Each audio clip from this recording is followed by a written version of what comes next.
What is going on out there, sports fans and bettors alike? We made it through the entire season. I would say unscathed, but we lost a lot of plays. We won a lot of plays. We had the best of times. I would say we had the worst of times, but really none of the times were bad. Even when we were losing, we were doing it with our friends. We had a full season, no bubble, no any of that stuff, no postponements, none of that. It was a terrific year, a fun year, and sorry, Whip Snakes fans, I speak for all the lacrosse world when I say the three-peat. I'm kind of glad that it didn't happen. Maybe I don't speak for all the lacrosse world, but I do speak for myself because I have the microphone and you have to listen to every damn word I have to say. With me, as always, for our final episode. I mean, what a journey it has been. With me, the co-host with that co-most, it is Dougie Fresh, Doug Greenberg. Get him on Twitter at Doug Greenberg, author of The Rundown with Front Office Sports. Douglas, man, we did it, brother. How are you doing, my man? Yo, we made it. Maybe you said we we got a little scathed along the way, as you were saying. But no, it was great. No, you can't win them all. But no, we had a really good season, both betting. We'll get into the numbers later, but betting and I don't know, just enjoying the sport. I can definitely say I agree listen, I got nothing against the Whip Snakes personally, none of their players. I think they're a great team. And as a fan of certain dynasties, which will go unnamed. As he turns around the Patriots hat. For anyone who's not watching the video, yeah, I'm wearing a Patriots hat. But even with that in mind, I was like, I really don't want to see Whip Snakes. I know what it looks like. Now I know what it looks like on the other end, right? And so I didn't want to see Whip Snakes win again personally. And frankly, how can you not love the chaos story, right? Like, they were counted out from the get-go. They were the 3.2%, right? That's what they kept saying. The old 3.2%, everybody counted them out from the beginning. But like they just have guys who are just so hard to root against, Blaze and Andy Towers, guys like Josh Byrne and Dane Smith. Like those are guys who, you really love to see succeed. And, they truly were probably the most complete team across the board this year. So it was a great weekend, and it was profitable for us too. Yes, and great to head out of the year cashing some tickets. We did have a clean sweep on our best bets. We'll recap our bets really all year long, how we did, cashing some tickets. And like we said, you can't end up winning them all. But as we kind of move forward and the more data that we get, the more lacrosse that we get under our belt as a full season betting, without it being a bubble season, without there kind of being the strangeness where everybody's staying at the same spot, and, you're in a bubble and you're all playing, multiple games. So it was just normal, and it was terrific, and just such a great boost for me. Kind of talked about this on last episode of, just like having this outlet and having the community that kind of grew out of being able to bet on these games. Because I mean, Doug, like the betting community is so far gone from what it was perceived to be for so long. The dark, dingy corners, the degenerates, having to borrow money from people and things like that. But it comes down to what we said on the first episode: do something responsibly, and you're going to have a fun time doing it. You know what I mean? Like you're only going to be betting with money that you can afford to lose. You make sure the gas is in the car, the rent is paid, all that stuff. And then you have this entertainment money to not only watch the terrific product that the PLL was, but get to, either make some coin or have some funny bad beats, some wager woes. So, I mean, just super fun all year long. And the product speaks for itself. But, just getting to look at it through the prism of sports betting, I think you would agree, Doug, was just terrific. And, the even one iota, the little tiny part that this program and what we do with Lacrosse Playground, with what Hutton and Adam do with all our contributors, our writers, with Lax Playground and with Pro Lacrosse Talk, like with what we do, the small little portion that we had in helping to grow the game that we all clearly are very passionate about. I think may even be better than me than any of the profits maybe I have in my pocket, as crazy as that might sound. This is a sport that I love. I love seeing it take off. I love seeing the over 9 million impressions on social media on Championship Sunday. So, that's what it's about at the end of the day. And I just think it was a terrific ride as we come here to our last episode for the PLL season. It was, man. The PLL, they make big steps every year. I like to say, it's interesting because there's actually a lot of parallels between the sports betting world and PLL, right? Because or professional lacrosse, right? Because niche. And I'm not saying that I'm not going to say that lacrosse was like some dark, dingy, affair or anything like that. But it's more that this is a product. This is something that was going to have mainstream appeal eventually. And we're starting to get there with sports betting. Obviously, that just was a rocket ship. That shit just took off immediately. But with PLL, it's been a little bit more of a climb. And I think that what they're doing is actually very brave in a sense. What Paul and Mike kind of set out to do here was really brave, because starting a new sports league is. It's basically, it's not unheard of, but it's really extremely difficult. Especially in a sport that hasn't always, I don't know. I don't want to say it's not a great reputation. Just hadn't had that exposure. Right. I think it's really hadn't didn't have the exposure. And I think one reason, and one thing that I think that the PLL did really well was to have just such an emphasis on the native aspect of this game, right? Because 100% for a long time, this sport has had a reputation of being a preppy white guy sport, right? And that's just not what it is at all. It's a sport for everyone, and it was a sport that was created by the first people who walked on North America, and it really is a beautiful game, and I think more people are starting to give it a chance, and I think the sports betting side of it really helps get that mainstream appeal. So, it was just a really awesome season. And I think that Chaos taking home the championship was kind of emblematic of all that. I love it. I couldn't say it any better myself. So Maybe you could. I'm giving you the full credit. He is the co-host with the co-most. Also with us back again, maybe to strut his stuff, maybe hit a couple bets. I don't know, but Hutton Jackson, the guy behind the board who makes it all happen. Brother, you can get him on Twitter, by the way, folks, at Hutton Jackson, a terrific follow, especially if you're a Ravens fan. His Ravens sweats are unparalleled, live tweeting. Hutton, how are you doing, my man?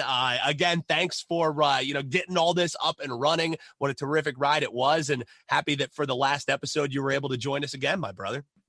No, absolutely. And I want to echo what, Doug said. I think what the PLL is doing is great. There's a great article out on Sports Illustrated by Ben Pickman, that interviewed Lyle, Zed, Frank Brown, and I think Randy Stotts as well, just on, the history of the game, kind of how it was, utilized to enforce at these residential schools, kind of the assimilation from these indigenous people into Canadian culture. And there was a lot of terrible things that happened at these residential schools. So if you haven't checked out that article, I highly recommend it. But yeah, I echo all those sentiments. But on a lighter note, yes, I did have some bets hit this weekend. I had the over 1.5 for Dane Smith hit, which was great. I got that plus 150 early on, as well as the Matt Rambo. We had to sweat a little bit that one. It took over a half to get there, but over a half assist eventually hit. And then, as you mentioned, my Ravens, I took them on the money line this past weekend because I'm a psycho. And they pulled out for me. I don't like playing the spread in football. I feel like, you get some easy, field goals at the end that kind of screw you over, some backdoor covers. So I just like playing the money line football wise, and my Ravens pulled it out. Man, dude, that was the Ravens. The Ravens were the sharp play. I'll give you credit on that. I know obviously your fandom played a little bit into it, but that was the sharp play. That's where, the whole public, we don't need to make this pro football talk. Yeah. Football, No, but this whatever, is betting theory, 100%. Yeah. And that's just something where, yeah, we want to talk general betting theory. Like, you got to keep your ear to the ground sometimes, right? And the chatter all week was like, oh yeah, the Ravens, they're done. They have so many injuries. It's Patrick Mahomes. It's the Chiefs. And then I was like, but all of the sharp bettors were like, wait a minute. The Ravens have a really, really good defense. The Chiefs don't really have a very good defense. Patrick Mahomes is great, but Lamar Jackson is right Lamar up there Jackson. with him. Yeah. It's Lamar Jackson. I mean, that dude's an actual video game character. It's insane. Dude is crazy. And the other thing is they're at home. And I think the Ravens have a great home record. And I think a lot of people overlooked the fact that they were playing at home. They were underdogs at home, which, is a rare spot for them. And yeah, I felt like the Browns kind of exposed the Chiefs a little bit. I was a little bit nervous going in through the week because the injuries kept piling up. And so I started to kind of regret it a little bit, but luckily it hit, and it was a double whammy because, the Ravens are my team. So seeing them win and get a much needed win against the Chiefs is also big as well.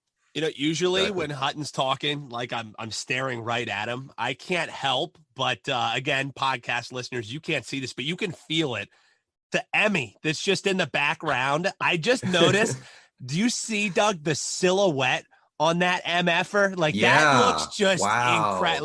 Like that's some next level framing. That's better than any money line. That's better than anything. Just that frame that you have right there, Hutton, is something beautiful, man. The best thing about it is if you take your beer can, it's putting the beer can. That's what it's there for. That's what it's there for. That's not even a beer. That's a cold snack. You guys can't see, but for those listeners, that you can fit a beer can perfectly in an Emmy. So that's more the reason to go get out and get an Emmy. I was fortunate enough to win one, but yeah. Dude, I gotta go get one. I gotta go get one of those. My tires. Yeah, I got you. I couldn't stop looking at it. Well, Hutton is not the only special guest. I mentioned, last week on the episode, and if you didn't listen to it, sure, we break down the championship game, but you can go back and listen to how incredibly correct we were. But last week on the episode, we had our man Parker Blake on, and the real reason we wanted to kind of do this back-to-back guest special is because, sure, Doug and I were the ones taking the heat. We were the ones making the picks all season long, but we couldn't have done it without the people who were doing the work behind the scenes. Great guy in Parker Blake, and so happy to introduce and bring on to the show our man Brian Andrews. You can get him on Twitter at Sworden. As I'm reading it, I'm realizing it's Brian Andrews backwards. So just spell Brian Andrews backwards. I just noticed it. I was like, Sworden Air to B&B. I thought maybe he was an Airbnb host with the Air B at the end. It was confusing me, and then I realized I was trying to figure that out too. Dumbass, it's Brian Andrews backward. He is, alongside Parker Blake, the author of the PLL betting report and an upcoming betting report that we're going to be talking about here a little bit later in the show. He is a fellow Birds fan, helping us get the contingent, since we got, our Boston guy here. We got our Baltimore guy. So flocking like birds of the feather, and just an all around great dude. Welcome to the show, Brian Andrews. B, thanks for joining us, man. How's it going? Thanks for having me. It's great to be here. I've been really excited to join this podcast for a while. I've been on Pro Lacrosse Talk a couple times, so some people might recognize my voice or my face if they watch on YouTube. But really happy to be here to talk to you guys about the betting report, about betting in the PLL, which actually got me into betting in general. Oh, okay. So you dipped your toe into the PLL betting, and then you were like, all right, I'll branch out a little bit. I would feel like probably for most people, it was exactly opposite, that they were bettors and they said, oh, I can make money on lacrosse too. So how did that kind of come about, man? They just announced the partnership, and I thought that it was a great way to get into it because I've played lacrosse my whole life. I haven't really played like football or mostly other big sports that, have a lot of talk around betting, like the NBA or baseball or football. I played a lot of those growing up, but I didn't carry through high school or college, whereas lacrosse, I started playing in like second grade and I played all the way through college. So it's the sport that I played the most. And I thought, if there's going to be something that I'm going to look at and learn betting, it's got to be a sport that I understand really well. Lacrosse was that. And in the bubble, I made a killing. This year, it was a little bit more volatile because I think DraftKings figured it out a little bit better. They did. And also, the volatility was way worse this year from a week-to-week performance, whereas the bubble, it was like day after day. So it's kind of easier to track what was going on, unless you were betting on the chaos. But that's last year's stuff. Truly chaotic. Yeah, that's fair. Yeah. That's chaotic in every sense. Yeah, exactly. I mean, the name definitely lives up to the billing, that's for sure. But no, like when Doug and I would be sharing different statistical trends, when we would be tweeting out stuff, that data, because that's something that I think all of us would agree on, was just something that was severely, I don't want to say lacking, but when there's an upstart league, there's 1,000 different things that you have to be getting, and then tracking what games have gone over, what games have gone under, who's been covering the spread, that's going to be secondary to at least getting out statistical information. So, that was something that you kind of picked the mantle up on. And without the work that you or Parker would do, these trends that help people cash some tickets that we were sharing on Bet on Lacrosse, we wouldn't have had them if it weren't for the work that you were doing. So, huge thanks to you for doing that. But that has to be something that you're pretty passionate about, to be doing that week after week, correct? Yeah. And it's something that actually I decided to pursue because it was like impacting my ability to write for Lacrosse Playground. We have the weekly wraparounds, and at the end of each game, we talk about like the betting breakdown of what hit, what didn't, what the wager roll was, kind of like almost a snippet of what you would see in the show for that specific game. Yep. And I felt like every week I always would forget to just take a screenshot of the closing lines. And then when you're looking around, you just can't find that stuff anywhere. Yep. So I just thought it was a nasty pain point. Yeah, but that's also for every sport. But it's really easy right now for lacrosse, because if we build it while the leagues are small, even though the NL is not that small, it's still small relative to other leagues. That's something that we could build from the ground up and grow with lacrosse as a sport. And so I thought it was a really easy access point. It would help support you guys, and it should be an enticing thing for the general public who likes to bet on lacrosse, because it's information for betting that, unless you compile yourself, which can be a very intensive process, you're not going to get it for any other sport. So it's a competitive advantage to get interested in lacrosse. No, I completely agree. We kind of got the 10-cent tour before we were recording here today, and Doug and I were like the kids who walked into the Wonka factory. Luckily, no one was like murdered by any squirrels or like mechanical chocolate or anything. But like Doug and I both were just like sitting there, like looking at it like, oh my God. Cause it is like a bettor's paradise, because rather than having to scroll through 20 different pages to find, all right, well, this is when they had their first matchup. Here's how many goals there were. Well, now I have to go back and I have to check. Like, this is at the click of a button with the report that you alongside Parker have kind of worked up. With a click of a button, you can see here's how this team matches up against this team on a game-to-game basis, on a week-to-week basis, on a spread-to-spread basis. And, I think you would probably agree that for bettors is an invaluable tool. Totally agree. And I think the one thing that we're trying to make happen is have it be as interactive as possible. So that way you don't have to just rely on what I think is interesting to show you as a consumer of this report, that you can then inform yourself to go bet. Even though it's not a guarantee of making money, you can dig into the data yourself in a customizable way. And I plan to make it more so as we get user feedback, as we kind of flesh out this idea. Now, Doug, you were as blown away as I was, correct, as we were going through all those different slides, because you got color codes. Like it's truly, like you and I, we are the bettors here on Bet on Lacrosse, but we are more than willing to admit, we're just average dudes. You know what I mean? Like we're not sharps, we're not geniuses, we're not anything. So the accessibility and the fact that you and I were able to understand it, I think that's a pretty damn good tool for people who are maybe even more analytical minds than yourself and myself. The beauty of it is that it makes it so that a non-analytical person like myself, can understand this and can become analytical, because my general philosophy is like, well, this team's good, or like this team scores a lot, or this defense is bad, I better just like take the spread or take the over or whatever. And of course, like I look at some ATS numbers, which first of all are hard to come by as of right now with pro lacrosse betting in its infancy. Understandable. But right now there's really not a great place to find it. So not only did you guys compile all this data and give us like the basic stuff that we're always looking for, those ATS percentages, those over under percentages, like that kind of thing, you took it a step further, made it really, really easy to understand, and and made it fully customizable, which it's so cool. And there was a couple moments where we were going through this presentation where you and I, Dan, were just like, wow, that is so cool. And yeah, definitely very kid in a candy store kind of vibes. And except it's for, degenerates. And yeah, whatever, exactly. Degenerates at a counter or something like that. I don't know. We'll have to worry. I'm just glad that no Oompa Loompas like ushered us off. And Brian was like, yeah, I showed you this, but now I have to murder you. So luckily everybody survived. We kept on moving and all is good in the neighborhood here. So what we're going to do on the episode here, guys, this is really, guys and gals and folks listening in, this is really, a full on recap show. There's no bets. There's no future lines out.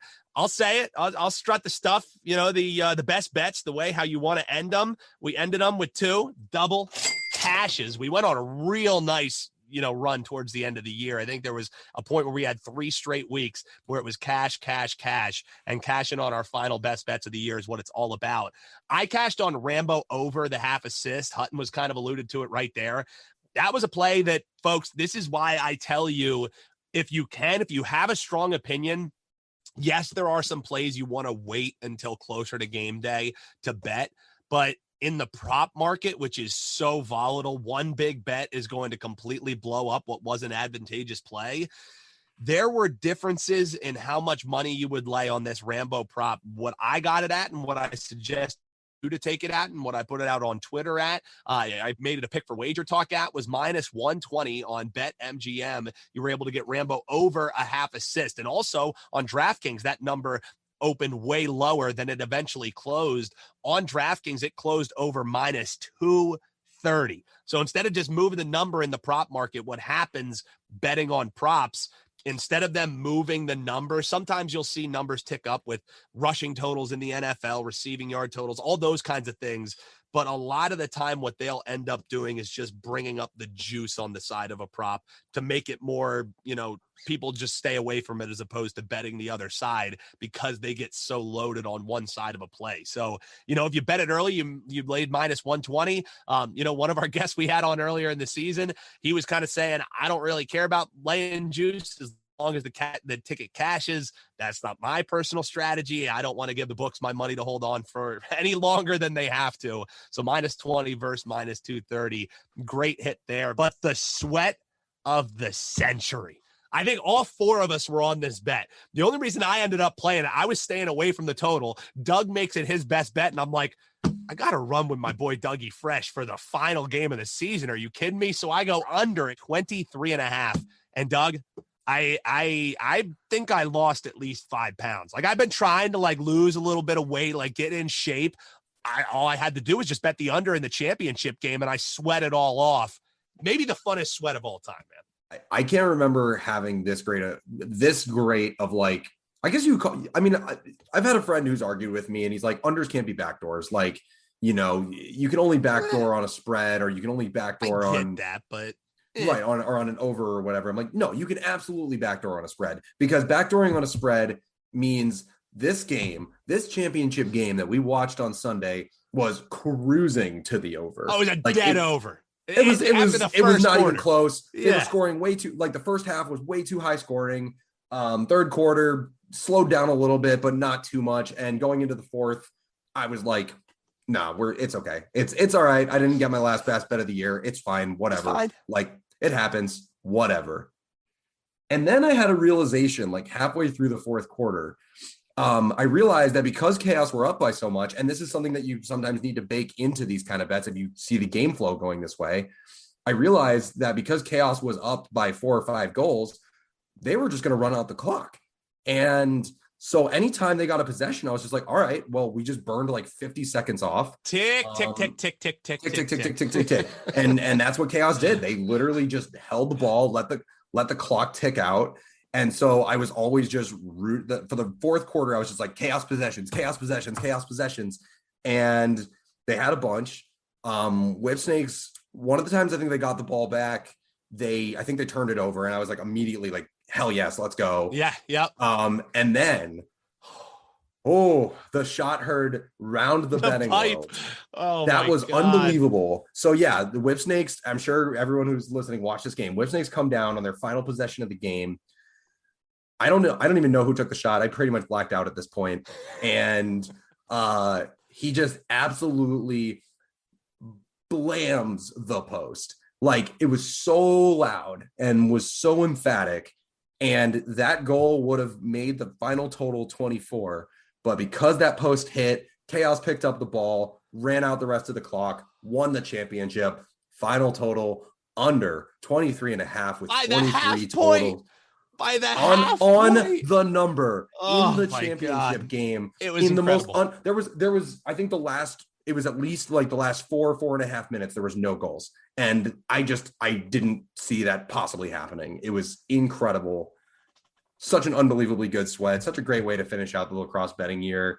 I really hope people rode with us and didn't do the, have to take an over in the championship game thing, because man, if you rode with us, that was about as satisfying an under cash as you're going to get. Like that was amazing. That was, obviously I love it when my plays hit. I love it. That was my favorite bet of the year. It was the funnest bet. And I did the Ride the Line preview show that's on Twitter Spaces, and everybody, it was over. It was over. It was over. There was only one other person on the whole panel, and that was our friend Sarah Griffin, who took the under. Shouts to Sarah for this one. I know she rolled with you and rolled with herself, whatever it was. And that's the thing is, while we were doing the show, she messaged me after I gave the under. She gave the under, and she goes, "Solidarity" in all caps. I said, "We have Dougie Fresh to thank for that." And then it finally hit, and we were all just pumped up. I wonder, and Brian, you were talking about how you got into betting because of lacrosse betting.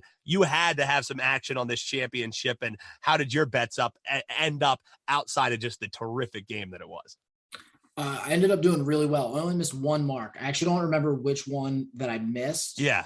Oh, I had Shannon Chuck under a half because his game against the Redwoods, he was 0 for 8 on shooting. Yep. And the game after that, he only had one goal. So I knew he kind of had one of those just strange years for him. Yeah, I agree. With you.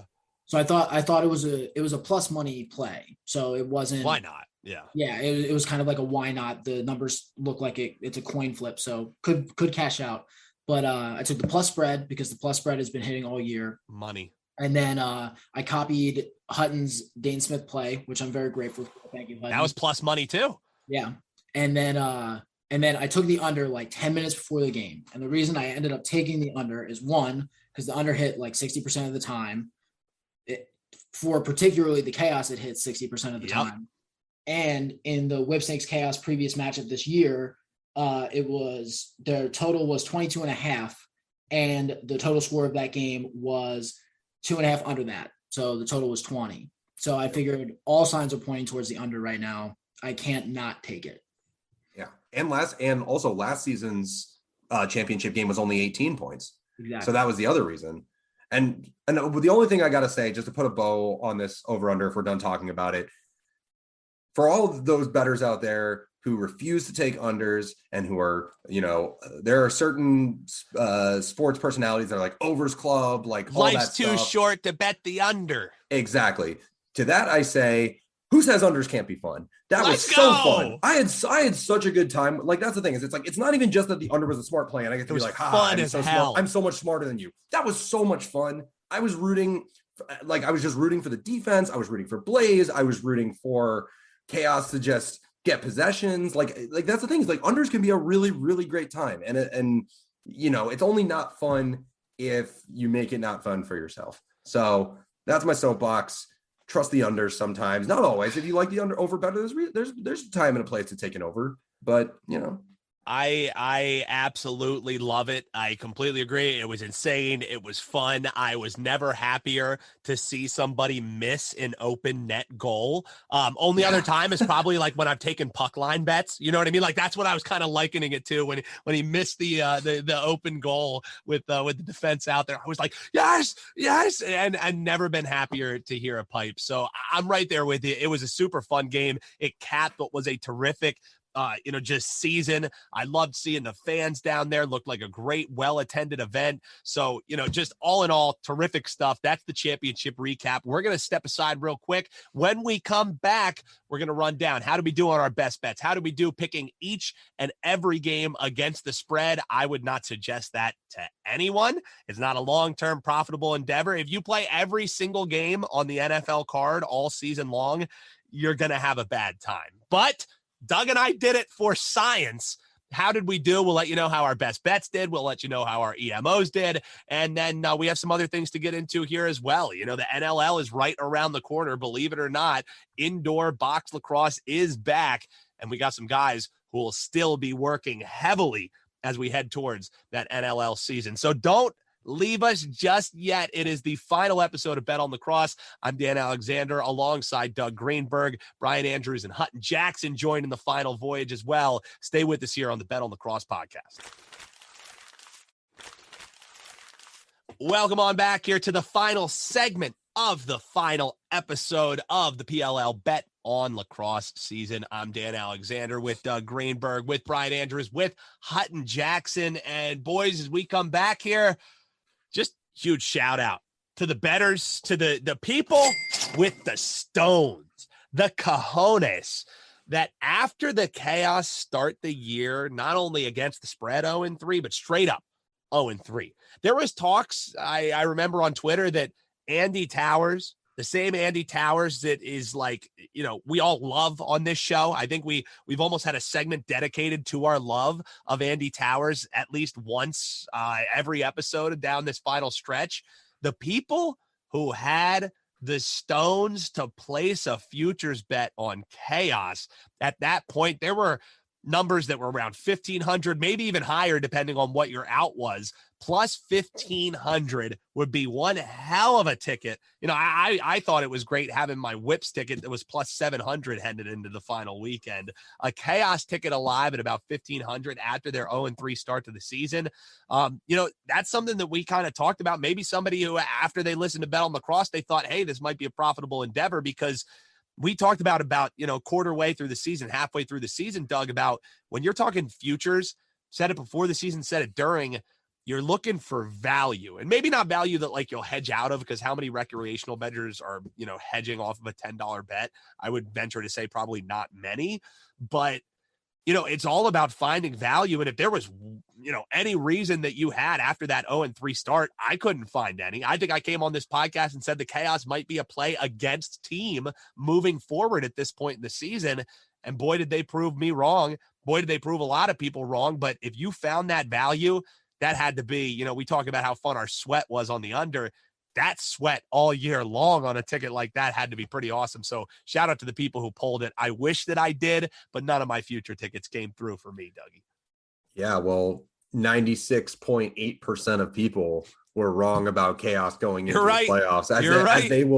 As they will tell you all the time. Yep.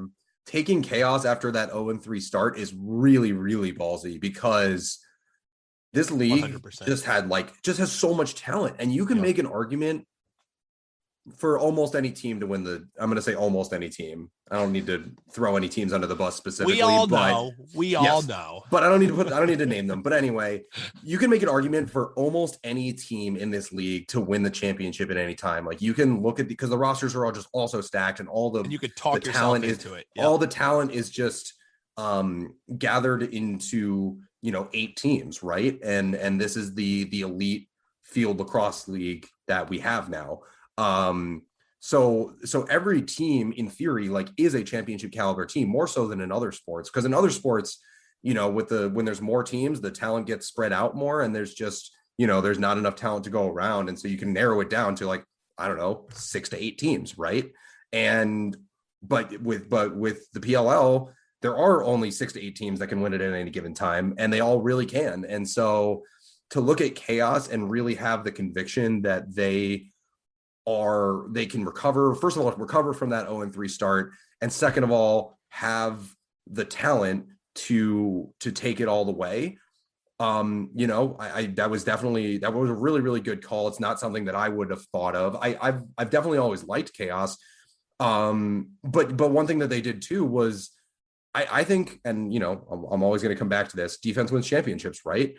They've always had Blaze. They've always had a guy who can keep the ball out of the net, but the defense itself, the long poles really, really came to play in the second half of the year. Jack Rowlett, give him all the credit in the world. Like, dude absolutely stepped his game up in the second half of the year and the playoffs.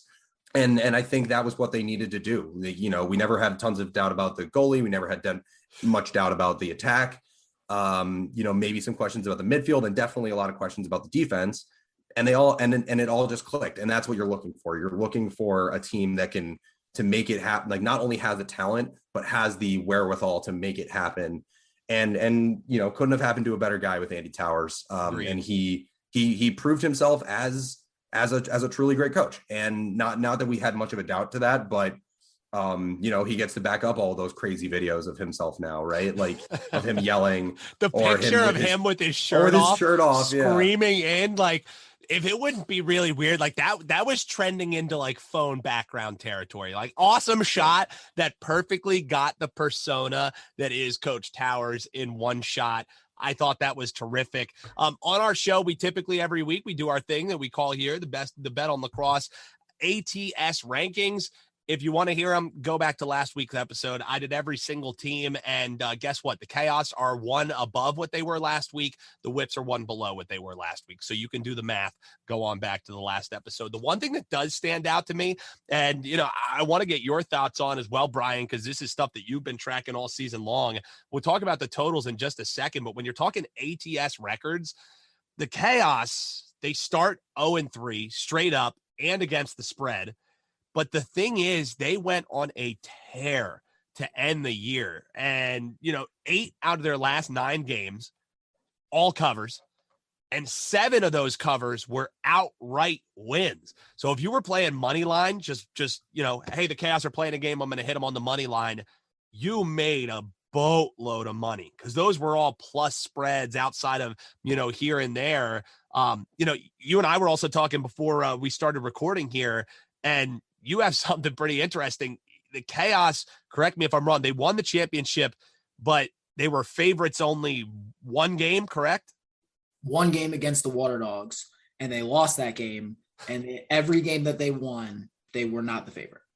So they are truly, you talk about underdogs in sports. This was one of the statistically, if you're looking at it from a betting angle, this was one of the most impressive underdog runs. I hate to, liken it to the 2017 Eagles, but I was thinking there were some serious vibes with that team where it was just, put your nose to the grindstone and constantly not getting any market respect. And I think, would you agree that they kind of wore that as a badge of honor? Nobody likes us. We don't care. We know that well, being Birds fans. That kind of seemed like that was the mantra for this Chaos locker room. Yeah, and I generally feel like most teams have that kind of attitude. Fair. The Chaos definitely owned it, especially because like the Atlas at the beginning of the season did like the 7%. Everyone's doing the, you only this percent of people thought it. Bulletin board stuff, man. It works, Yeah. I think it was definitely stronger for the Eagles just because of people's feelings towards Philadelphia in general. So we have to, Doug. I'm sorry. When you bring a Philly guy on, I'm gonna wax poetic. You have like 3,000 other championships. It's yeah. We get to know this. I can't be that upset. But the Chaos definitely had that in the playoffs because every week I'm included in this. Like I didn't think they were going to win. I didn't necessarily want them to win that week. There were other playoff matchups that I was hoping for more, and they proved me wrong every time. So, yeah, and something too that I think proved a lot of people wrong this year, again, rolling with the statistics, is how these totals ended up. Because I think just perception, even for people who are in the lacrosse space, is that lacrosse is, the fastest game on 2 feet. You know what I mean? It's quick, it's high scoring, but if you're looking at the numbers, we kind of alluded to this last week with some numbers that Parker had for us. If you think fast sport, high scoring, back and forth action means play the over, as Doug kind of said before the break, life's too short to bet the under, right? Well, your pocketbook was pretty damn short if you only bet the overs in the PLL. And what were the numbers that reflected that, Brian? The under hit 60% of the time. And 60. So if you just blindly bet the under, you would have more than hit 52% mark that you guys. That's a dream season. Yeah. Like 60% is a dream season. And betting on every game, which you guys also don't recommend. It was a really weird trend, but also interestingly, only one team actually hit the over more than 50% of the time, and that was the Redwoods. Everyone else really under 50% hitting the over. And now most that's surprising. Like, sorry to jump in there, but because what do you think of when you think of Redwoods? You think very defensive focus. You think of a slow offense. Yep.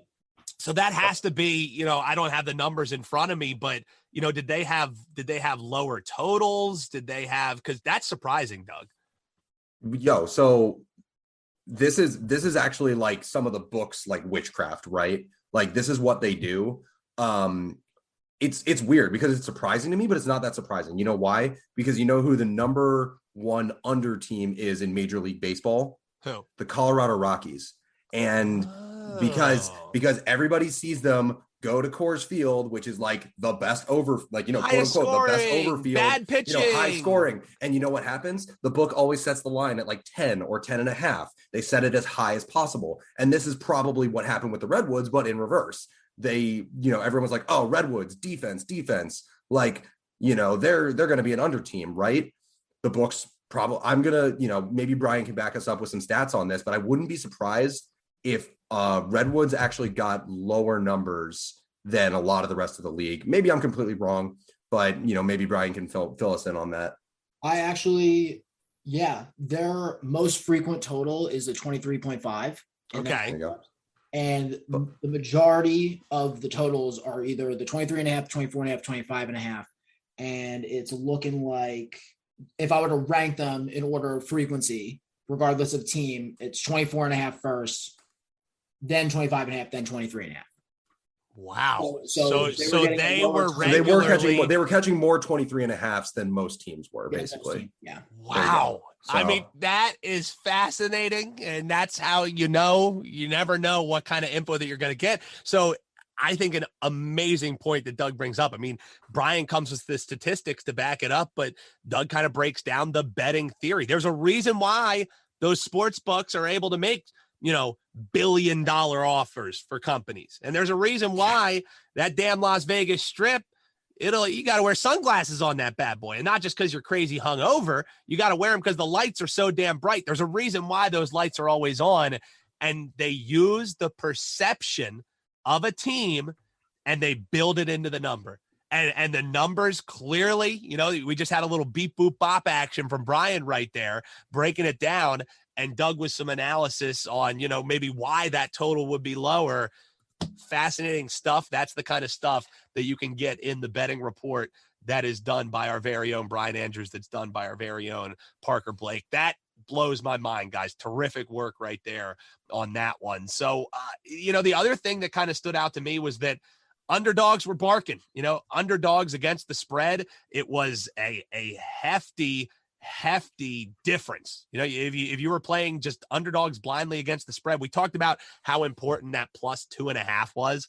2.5 was free money essentially in the PLL, but the underdogs, you could argue that those were somewhat free money as well. Again, Brian, correct me if the numbers I have written down are incorrect, but underdogs 29 against the spread, 29 games that they covered. For the favorites, only 13 games that they covered. Not only does that mean they're using it as bulletin board material, but that's parity at its finest. The market perception does not always mean that these great teams are just going to blow people out. That's lacrosse right there.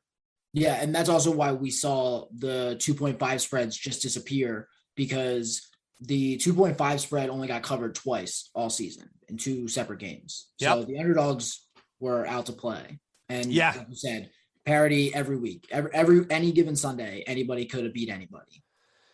It's just terrific. And I love the quantification, like having the numbers to back it up. I just find that, terrific. So if you want more of that, again, we're going to get into that in just a little second here, but we do have to keep ourselves honest, Doug. We got to let the people know, how did we do on the Bet On Lacrosse podcast?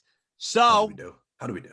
Yeah. How did we do? That's what I'm wondering as well. Well, we'll start with best bets. We'll do EMOs, and then we'll do the against the spread numbers as the big, because we picked every single game. We tracked it live here on the show. We had spreadsheets coming out. We had photos coming out on Twitter where the whole lacrosse playground team made picks, and we tracked how we did picking every single game so you can see, do these guys know what the hell they're talking about or don't they? On our selective plays, it's the last time we're going to get to play this year, Doug.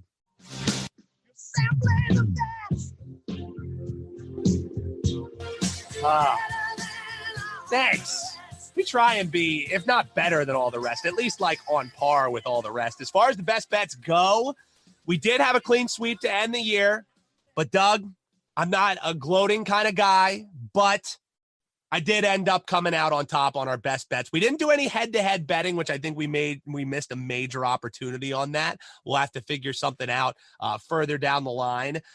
You end up, not bad, 4-6 on the best bets. So, it happens sometimes. Sometimes you come in a little bit under 500. You were right there. I end up coming in, it's not like I blew it away. It's not like I was 100% off best bets. We're super goat whale plays, but 60% on the best bets, 6-4 to end the year. And, I'm pretty happy with that. And honestly, it's funny because in our extra money opportunities, again, last chance we're going to get to play this, Doug, which music on the pod, it's just adds that little bit of nuance there. As far as the EMOs go, it was a picture perfect, or not picture perfect, as mirror image of what our best bets were. Doug comes in at 4-6. I kind of say that he really would be closer to 4-5 because last week it was the funnest prop bet of all time. It was plays rare to get a point. That was just for the memes, right? And I'm not going to try and make excuses, but one thing I will say is that 2 weeks ago, for the best bets, I took the under in that chaos game because I liked chaos plus 1.5. And when we were actually there, we were the jinxes. I took the chaos plus 1.5 because we were 0-2, 0-3 every time. Yep. 0-3 on double best bets. We were 0-3 on double best bets. And so I was like, listen, we need to make sure we win these bets. So I took something else adjacent to that game, but I didn't even end up betting it myself. So I'll call it something closer to 5-5 for the best bets. And we'll call it 4 and 5.5 for the EMOs. Whatever. I'm kind of with you because and again, there were some weeks when Doug and I hated the board, where it was, if we were making bets, it was pizza money bets. So, we'll keep ourselves honest. We tracked the totals all year long. And here's the one that really impresses me, Doug, because we picked every single game. So we were talking about how the favorites covered at, only 13 games that they covered. The underdogs covered 29. So we didn't just blindly play underdogs. If we did, our records would have been even better. But both of us were aiming. We said on episode 1, what are we looking to do? We're looking to go over 52%. Why 52%? If you missed it on episode 1, the reason why, to be a profitable sports bettor, you have to be over 52%. Because you're laying juice on these plays. If you want to bet a game, it's not just, all right, give me your bet and you get even money back. No, you have to lay 110 typically is the lowest juice you're going to have to pay, unless, you find an even money play, which we loved.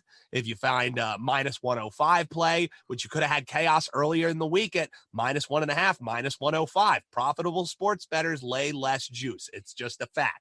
But we look to go over 52%. And Doug, on the year, we did exactly that. You were at 54.8, just about that 55%, 23-19, picking every game against the spread. We were on opposite sides on some games. We were on same sides in some games. And I was right around that 60%. I almost went 60 across the board, which, as we mentioned, was the dream season.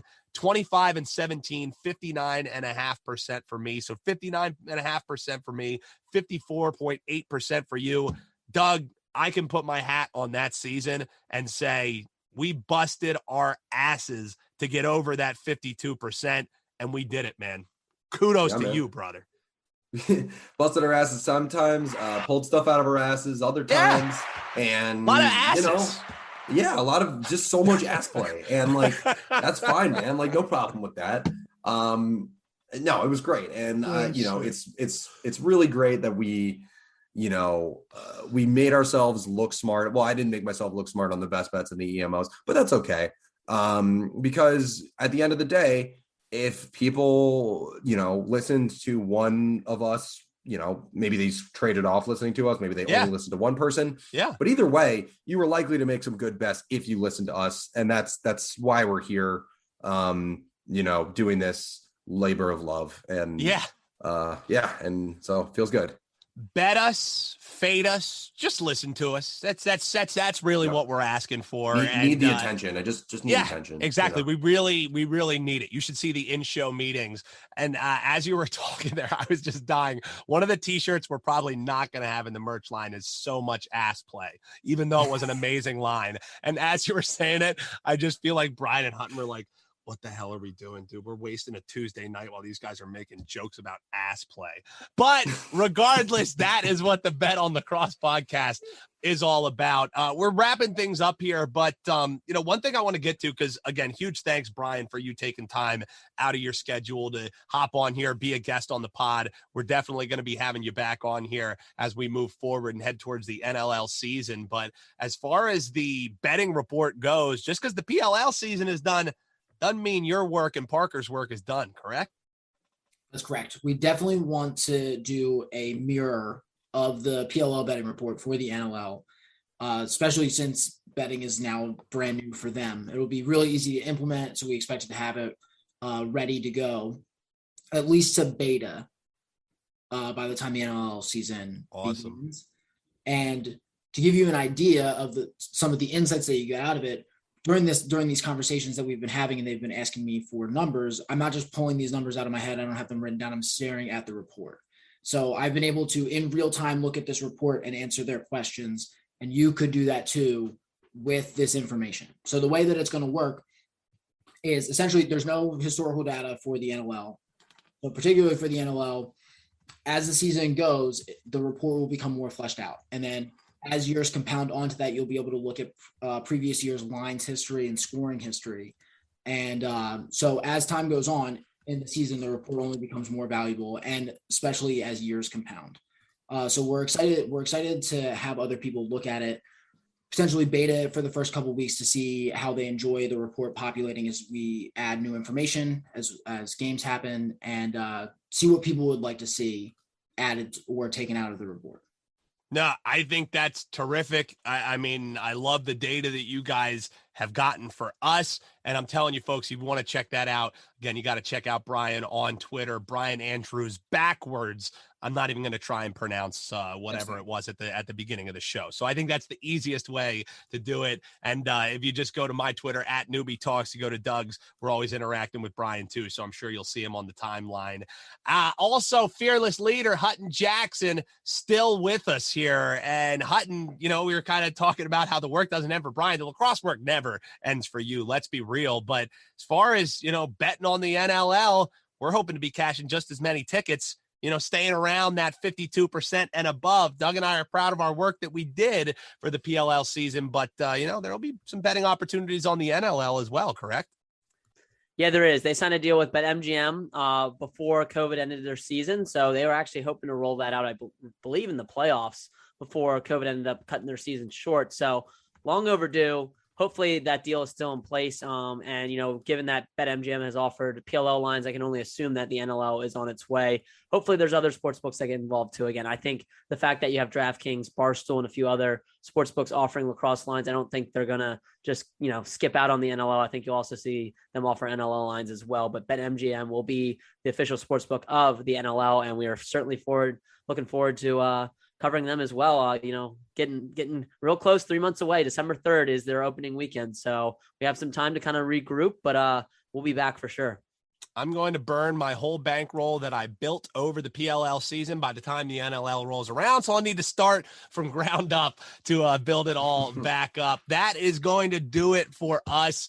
Again, Doug, I'll throw it to you for some final thoughts before I kind of wrap it up here. But, again, this took time out of our days to produce this show. It took time out of our days to prep for this show. But at the end of the day, getting to meet this crew that we have on this call, that we have on this show, this has been so fun, so terrific. What a terrific ride and a fun ride that all started with us talking about fantasy with like 5 people listening to it, Doug. So quite the journey, man, and what a fun journey it was.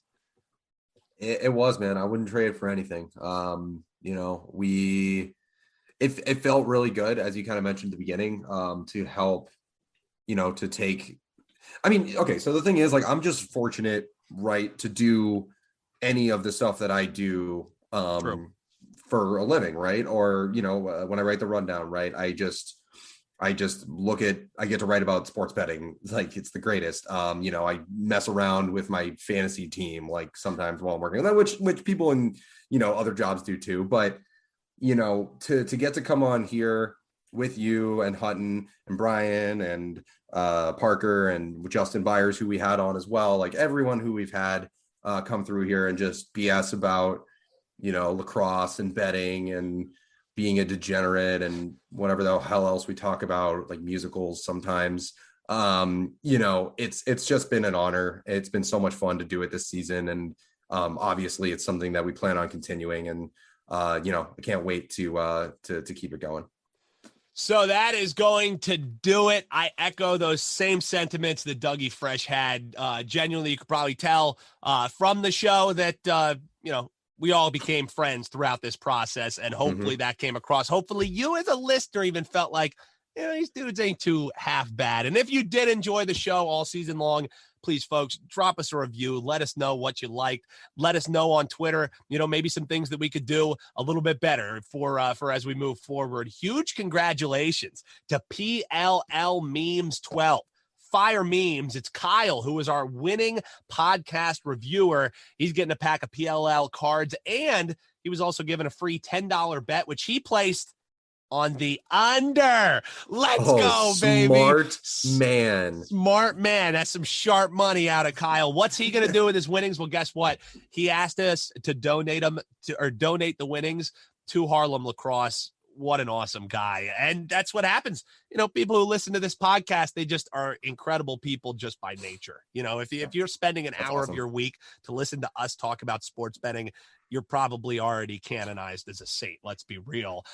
Huge thanks to everybody who wrote along. Again, 5-star reviews is what help us be able to do this show, help us move up in the rankings. So if you enjoyed it, if we helped you cash some tickets, that 5-star review is the only kind of thanks that we need. Make sure you smash that subscribe button, because we're not going away just that easy. Share this pod with your fellow betting friends, your fellow lacrosse fans, as we bet on lacrosse and we make some money for the crew here. My co-host with the co-most, Dougie Fresh, Dougie Greenberg. Get him on Twitter at Doug Greenberg. For Hutton Jackson at Hutton Jackson, and our esteemed guest Brian Andrews. I am Dan Alexander, and we'll talk to you NLL season, PLL season, whenever we see you next. Keep cashing those tickets, folks.